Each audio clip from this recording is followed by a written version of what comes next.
سکتا۔ حضرت عمر رضی اللہ تعالیٰ عنہ کا انتقال ہونے لگا۔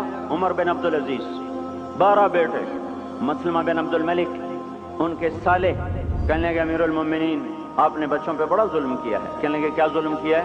کہا ان کے لیے جو چھوڑ کے جا رہے ہو وہ 2 روپے فی کس ہیں، 2 روپے تیرے بچوں کو 2 روپے ملیں گے ترکے میں، 2 روپے یعنی 2 درہم، تو یہ کیا کریں گے آگے؟ ان کا تو نے کچھ نہ بنایا۔ تو زہر نے اثر کر لیا تھا، کہنے لگے مجھے بٹھا دو، مجھے بٹھا دو۔ تو انہیں بٹھا دیا، کہنے لگے بات سنو، میں نے ان کو حرام کوئی نہیں کھلایا اور حلال میرے پاس تھا ہی نہیں، تو لہذا میں اس کا مکلف کے لیے جمع کروں۔ وہ کہنے لگے 1 لاکھ روپیہ میں دیتا ہوں، میری طرف سے بچوں کو ہدیہ کر دو۔ کہنے لگے وعدہ کرتے ہو؟ کہنے لگے ہاں وعدہ کرتا ہوں۔ کہنے لگے اچھا ایسا کرو، جہاں جہاں سے ظلم اور سے تم نے یہ پیسہ اکٹھا کیا نا، ان لوگوں کو واپس کر دو، میرے بچوں کو تمہارے پیسے کی ضرورت کوئی نہیں۔ پھر کہا میرے بچوں کو بلاؤ، اور سب کو بلا لیا۔ تو اس کے بعد ارشاد فرمایا اے میرے بیٹو، میرے سامنے 2 راستے تھے، ایک یہ تھا میں تمہارے لیے جمع کرتا دولت، چاہے حلال ہوتی چاہے حرام ہوتی، لیکن اس کے بدلے میں دوزخ میں جاتا۔ دوسرا راستہ یہ تھا میں تمہیں تقوی سکھاتا، اللہ سے لینا سکھاتا، خود جنت میں جاتا۔ میرے بچوں، میں تمہارا باپ دوزخ کی آگ نہیں برداشت کر سکتا، لہذا میں نے تمہیں حرام نہیں کھلایا، نہ حرام جمع کیا، میں نے تمہیں دوسرا راستہ سکھا دیا ہے تقوی والا۔ جب کبھی ضرورت ہو میرے اللہ سے مانگنا، میرے اللہ کا وعدہ ہے وَهُوَ يَتَوَلَّى الصَّالِحِينَ کہ میں نیکوں کا دوست ہوں، نیکوں کا والی ہوں۔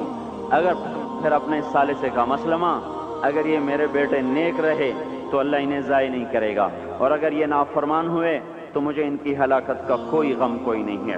پھر اس زمین آسمان نے وہ دن دیکھا کہ اموی شہزادے مسلمہ کی اولادیں اور سلیمان بن عبد الملک کی اولادیں جو ایک ایک بچے کے لیے اس زمانے میں 10-10 لاکھ درہم چھوڑ کے مرے، ان کی اولاد مسجد کی سیڑھیوں پہ بیٹھ کے بھیک مانگا کرتی تھی، جیسے ابھی جمعے کے بعد بھکاریاں بھیک مانگیں گے۔ اور عمر بن عبدالعزیز کی اولاد وہ ایک ایک مجلس میں 100 گھوڑے اللہ کے نام پہ خیرات کیا کرتے تھے۔ ہم تاجر بعد میں ہیں، مسلمان پہلے ہیں، ہم افسر بعد میں ہیں، مسلمان پہلے ہیں، کسی بچوں کے باپ بعد میں ہیں، مسلمان پہلے ہیں، کسی بیوی کے خامد بعد میں ہیں، مسلمان پہلے ہیں، کسی بچوں کی ماں و عورت بعد میں ہے، مسلمان پہلے ہے، کسی کی بیوی بعد میں ہے، مسلمان پہلے ہے۔ اللہ کو راضی کرتے ہوئے سب کچھ قربان کرنے کا حکم ہے، یہ نہیں ہے کہ اپنی خواہش پہ حکم قربان ہو، ہمیں یہ حکم ہے کہ میرے حکم پر اپنی خواہش کو قربان کرو۔ قوم شعیب نہ بنے ہمارے بازار، وہ مذاق اڑانے لگے، کاروبار کیسے ہوگا، بچوں کو کہاں سے کھلائیں گے، پھر بھوکے مر جائیں، اسکول کی فیسیں کہاں سے دیں؟ تو اس زمانے کے تو اسکول نہیں تھے نا، یہ آج کی بات کر رہا ہوں، پھر اسکول کی فیسیں کہاں سے دیں، پھر یہ بجلی کے بل کہاں سے دیں؟ اگر سچ پر کمائیں اور دیانتداری سے کمائیں تو روٹی کہاں سے کھائیں؟ یہی شعیب علیہ السلام کی قوم کا جواب تھا۔ پھر کہاں سے کھائیں، پھر کہاں سے کمائیں؟ تو چپ کر کے اپنے نفل پڑھا کیا کر، اپنی اللہ اللہ کیا کر، ہمارے کاروبار میں دخل نہ کیا دیا کر۔ جیسے ہم نے آج اسلام کو کہا ہوا ہے مسجد میں آئیں گے تجھے سلام کریں گے، نماز پڑھیں گے، جمعہ پڑھیں گے، پر تو ہمارے بازار میں نہ آنا، کہیں تو ہمیں جھوٹ سے روک دے، بددیانتی سے روک دے، سود سے روک دے، خیانت سے روک دے، تو ہماری تو تجارت ہی ٹھپ ہو جائے گی۔ تو اللہ تبارک و تعالیٰ نے اس قوم پہ 3 عذاب مارے۔ یہ پہلی کافر قومیں تھیں، ان پہ ایک ایک عذاب آیا۔ یہ کافر کے ساتھ بددیانت تھے، لوگوں کا حق بھی لوٹتے تھے، تو اللہ نے ان پہ 3 عذاب مارے۔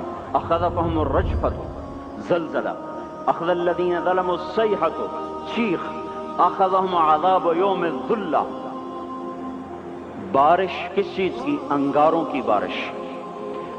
ہماری جماعت شعیب علیہ السلام کے قوم کے علاقے میں گئی ہے، وہ اتنا ٹھنڈا علاقہ ہے کہ جب ہم وہاں سے گزرے تو اتنی برف پڑی ہوئی تھی، اتنی یعنی تقریباً 3 فٹ برف پڑی ہوئی تھی، ایسا ٹھنڈا علاقہ۔